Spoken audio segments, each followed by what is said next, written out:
Welcome to my Big Backyard Book Club. Come on in. I'm here with my friend Rachel. Rachel and I are wearing Japanese robes called kimonos. And I have wooden clogs on my feet called geta. And my waist is tied with a sash called an obi. And we're all dressed up because today I'll be reading Suki's Kimono. It's written by Cherry Agaki and it's illustrated by Stefan Jorisch. On the first day of school, Suki wanted to wear her kimono. Her sisters did not approve. "You can't wear that," said Mari. "People will think you're weird." "You can't wear that," said Yumi. "Everyone will laugh and no one will play with you." "You need something new, Suki. You need something cool." But Suki shook her head. She didn't care for new. She didn't care for cool.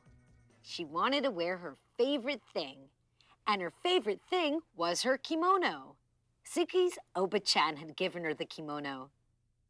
Oba-chan is a Japanese word for grandmother. Rachel, what do you call your grandmother? Babushka. Babushka. I call my grandmother Teta. The first time Suki wore it, her Oba-chan took her to a street festival where they slurped bowls of slippery, cold somen noodles and shared a cone of crunchy, shaved ice topped with a sweet red bean sauce. Under strings of paper lanterns, Suki joined her Oba-chan in a circle dance. She followed her and copied her movements, trying to be as light and as graceful. She watched the other women and children who danced, especially those who were dressed in cotton kimonos like her. Later, Suki sat so close to the stage that when the taiko drummers performed, boom, boom, boom, boom, she felt like she'd swallowed a ball of thunder and her whole insides quaked and quivered. Before they left the festival, Suki and her Oba-chan stopped at a souvenir stand. There were many things to choose from, but her Oba-chan found the prettiest thing of all, a handkerchief of pale pink linen decorated with tiny maple leaves and cherry blossoms. When she gave it to Suki, she said, "This will help you remember our day." Now it was time for school.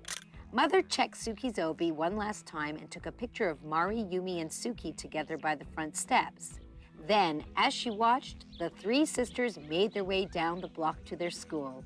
Mari and Yumi stayed several paces ahead of Suki and pretended they didn't know her. But Suki didn't mind.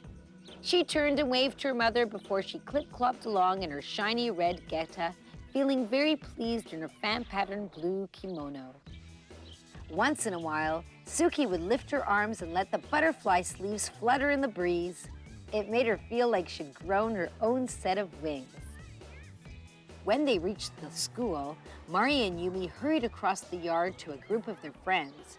Suki stopped and looked around. Some of the children turned and stared at her, and others giggled and pointed at her kimono. But Suki ignored them. She took a seat on a swing to wait for the bell. A girl dressed in overalls, just like a pair Suki had at home, sat on the swing beside her. "Hi, Suki," said the girl. "Hi, Penny," said Suki. "How come you're dressed so funny?" Penny asked. "Where did you get those shoes?" Suki lifted her feet off the sand and wiggled her toes. "I'm not dressed funny," she said. "My grandma gave me these shoes." Suki started pumping her legs. After a moment, Penny did the same, and soon they were both swinging as fast and as high as they could. Swoosh, swoosh, up and up. When the bell rang, Suki and Penny jumped off their swings and ran to the gym for the first day assembly. Once they were finally taken to their new classroom, Suki chose a desk near the window. Penny chose a desk next to Suki. As they waited for everyone to find a seat, two boys in front of Suki turned and snickered behind their hands. One of the boys reached over and snatched at Suki's sleeve. "Look at this," he said. "She's a bat." How do you think that made her feel? Sad. I think you're right.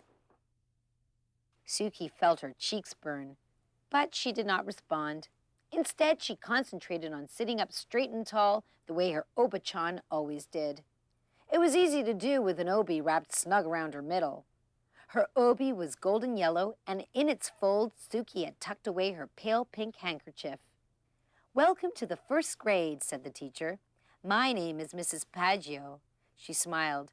"Let's introduce ourselves and tell everyone what we did this summer." When it was her turn to speak, Suki stood up and told the teacher her name. "Hello, Suki," said Mrs. Paggio. "What did you do this summer?" "My grandma visited us," she said, straightening her sleeves. "She brought me my kimono and my geta." Suki raised her foot to show the teacher her wooden clog.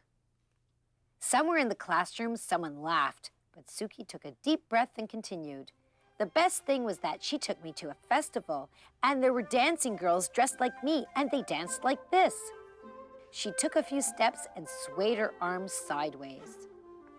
"Look, now she's dancing," someone said, but Suki didn't hear. She hummed the music she remembered hearing at the festival. She remembered how it felt to dance barefoot in the open air on fresh-cut grass that tickled her toes.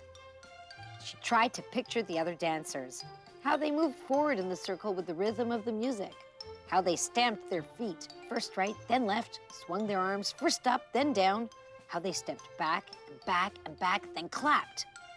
When Suki couldn't remember the next step, she made it up just to keep dancing. 1, 2, 1, 2, 1, 2, stop. When she finished, the room seemed very quiet. Everyone was watching her. Suki sat down, wondering if she was in trouble. Do you think she was in trouble for dancing?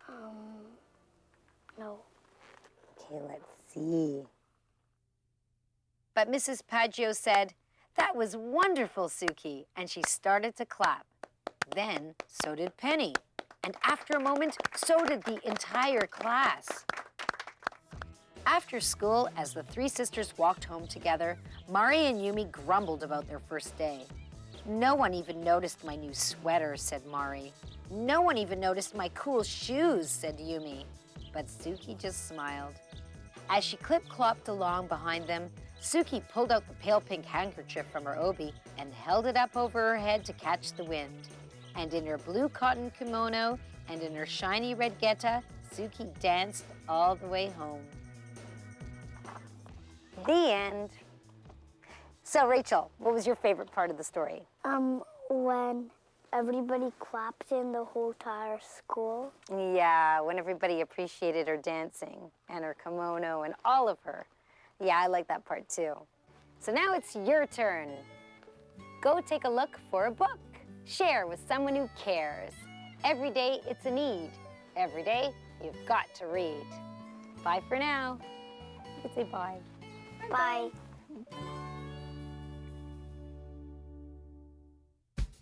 Suki's Kimono Was written by Cherry Agaki, and it's illustrated by Stefan Jorish. To join the Big Backyard Book Club, go to www.tvokids.com and press the Big Backyard button.